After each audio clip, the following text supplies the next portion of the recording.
kami dari kelas 11 multimedia A dari kelompok drama yang berjudul Legenda Segerandak. Perkenalkan, nama saya Kostantoyo. Perkenalkan, nama saya Martin. Saya Risha. Saya Dialia. Saya Suwarti Nurdin. Saya Naila Priyana. Saya Muhammad Fahmi Rizkia. Kami akan menampilkan drama kami yang berjudul Legenda Segerandak. Pada zaman dahulu, hiduplah sepasang suami istri yang sangat miskin di tepi hutan di Kalimantan Barat. Pada suatu malam, sang istri sedang tidur sangat nyenyak, sementara sang suami tampak gelisah. Matanya susah terpejam, sesekali ia miring ke kiri, sesekali ia miring ke kanan. Akhirnya, ia bangun dan duduk di samping istrinya. Tak berapa lama terjadi keanehan. Ia melihat dari kepala istrinya keluar asap. Dari asap tersebut keluarlah seekor binatang lipan, dan lipan tersebut bercahaya sangat terang.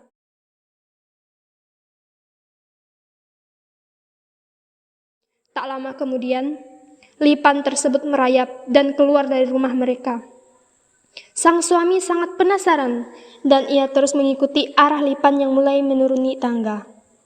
Kebetulan, bulan sedang purnama. Cahayanya menerangi tempat itu, sehingga sang suami tidak kesulitan mengikuti kemana arah lipan tersebut pergi. Tak beberapa lama, sampailah lipan itu ke sebuah ceruk yang digenangi air. Lipan itu masuk ke dalam ceruk dan tidak keluar lagi. Sang suami kemudian segera kembali ke dalam rumah, hingga pagi hari ia tidak bisa tidur lagi. Siang harinya, sang istri bercerita pada suaminya bahwa ia mengalami mimpi yang sangat aneh. Pak, kok semalam ibu mimpi yang aneh ya? Mimpi aneh bagaimana, Bu? Jauh, melewati padang yang tandus hingga sampai ke pinggir danau yang luas. Terus, Bu? Terus di tengah-tengah danau tersebut terlihat seekor landak yang sangat besar dengan bulu yang berwarna kuning keemasan dan dengan matanya yang nyala-nyala. Tadi malam saya juga melihat dengan nyata suatu kejadian aneh. Apa yang Bapak maksudkan? Waktu ibu sedang tertidur pulas, saya melihat dari kepala ibu mengeluarkan segumpal asap. Dan dari asap tersebut keluarlah seekor lipan dengan cahaya yang terang. Setelah itu, Pak, Kemudian lipan itu keluar dan menuju ke sebuah ceruk yang berisi air, dan lipan tersebut masuk ke dalam ceruk itu tetapi tidak keluar. lalu Setelah melihat semuanya, akhirnya Bapak kembali ke rumah dan hingga pagi ini merasa sulit untuk tidur.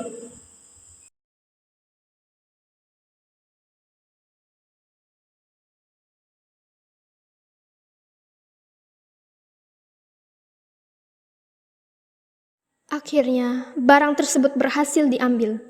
Namun, alangkah terkejutnya mereka setelah melihat barang tersebut, ternyata sebuah patung landak emas yang bermata berlian. Dengan wajah hampir tidak percaya, mereka membawa patung tersebut pulang ke pondok mereka. Malam berikutnya, sang suami bermimpi didatangi oleh seekor landak besar. Di dalam mimpi tersebut, sang landak emas berkata bahwa ia ingin tinggal bersama mereka. Dan jika menginginkan sesuatu, mereka tinggal menggosok patung landak emas itu sambil membaca mantra. Maka akan keluarlah apa yang mereka minta dari tubuh patung landak emas itu secara terus-menerus. Dan jika mereka ingin menghentikannya, mereka juga harus membaca mantra yang telah diajarkan oleh landak emas tersebut. Keesokan harinya, sang suami segera mencoba segala petunjuk yang ia dapatkan dari mimpinya. Dengan cepat, ia mengambil patung landak emas dan langsung menyebutkan permintaannya sambil membaca mantra yang telah diajarkan. Di mana pada saat itu ia menginginkan berlian, maka seketika itu juga keluarlah berlian-berlian dari mulut landak emas. Kemudian dengan cepat ia membaca mantra untuk menghentikannya. Sejak saat itu, sepasang suami istri yang dulunya miskin mendadak menjadi orang yang sangat kaya. Sehingga masyarakat sekitarnya merasa heran melihat perubahan nasib mereka. Rupanya, berita tentang perubahan nasib mereka didengar oleh seorang perampok. Dengan rasa penasaran, perampok itu menyelidiki dari mana asal kekayaan mereka. Setelah terus-menerus mengamati dan mengintan suami istri itu, akhirnya sang perampok mengetahui rahasia kekayaan mereka. Hingga pada suatu hari, sang perampok berhasil mencuri patung emas mereka dan menukarnya dengan patung landak lain yang berbentuk sama. Setelah berhasil mengambil patung emas itu, sang perampok berpindah tempat ke daerah Ngabang yang pada saat itu sedang dilanda bencana kekeringan karena kemarau yang berkepanjangan. Pada saat itu, penduduk di wilayah Ngabang sangat membutuhkan air, sehingga air menjadi barang yang sangat berharga. Perampok yang pada saat itu berambisi ingin menjadi pemimpin di daerah itu pun ingin menarik simpati penduduk. Maka segera mengumpulkan penduduk di sebuah tanah lapang sambil berkata dengan sombong, "Wahai saudara-saudaraku sekalian, aku ingin menolong kalian dari segala kesulitan yang sedang kalian hadapi. Aku akan menyediakan air yang kalian butuhkan," teriak sang perampok dengan nada yang sombong. "Hore, kita akan dapatkan air," teriak penduduk sambil bertepuk tangan karena gembira. "Tapi bagaimana caranya saudara bisa memberi kami air?" tanya salah satu penduduk. "Baiklah, akan aku buktikan," jawab perampok sambil membaca mantra dan mengucapkan permintaannya sambil menggosok patung lantak emas. Seketika itu juga keluarlah air dari mulut patung lantak emas dengan derasnya. "Hore, hore, kita dapat air," teriak para penduduk dengan gembira. Air terus memancar semakin deras hingga menggenangi wilayah itu. "Sudah, cukup, cukup," teriak penduduk. Tapi air terus memancar bahkan semakin deras, hingga penduduk menjadi ketakutan dan berusaha lari menyelamatkan diri.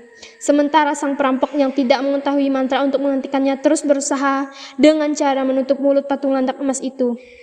Namun usahanya sia-sia karena air terus saja memancar dengan deras. Akhirnya sang perampok merasa ketakutan dan berusaha menyelamatkan diri. Namun tangannya terasa lengket pada patung lantak emas itu sehingga ia tidak bisa melepaskan patung tersebut dari tangannya.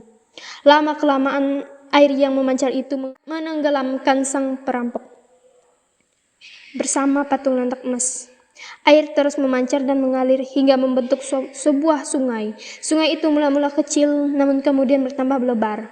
Orang-orang di daerah Ngabang menyebut sungai itu dengan nama Sungai Landak karena airnya memancar dari mulut patung lantak emas. Hingga sekarang Sungai Landak masih terus mengalir dari wilayah Ngabang sampai ke wilayah Pontianak dan tak pernah kering.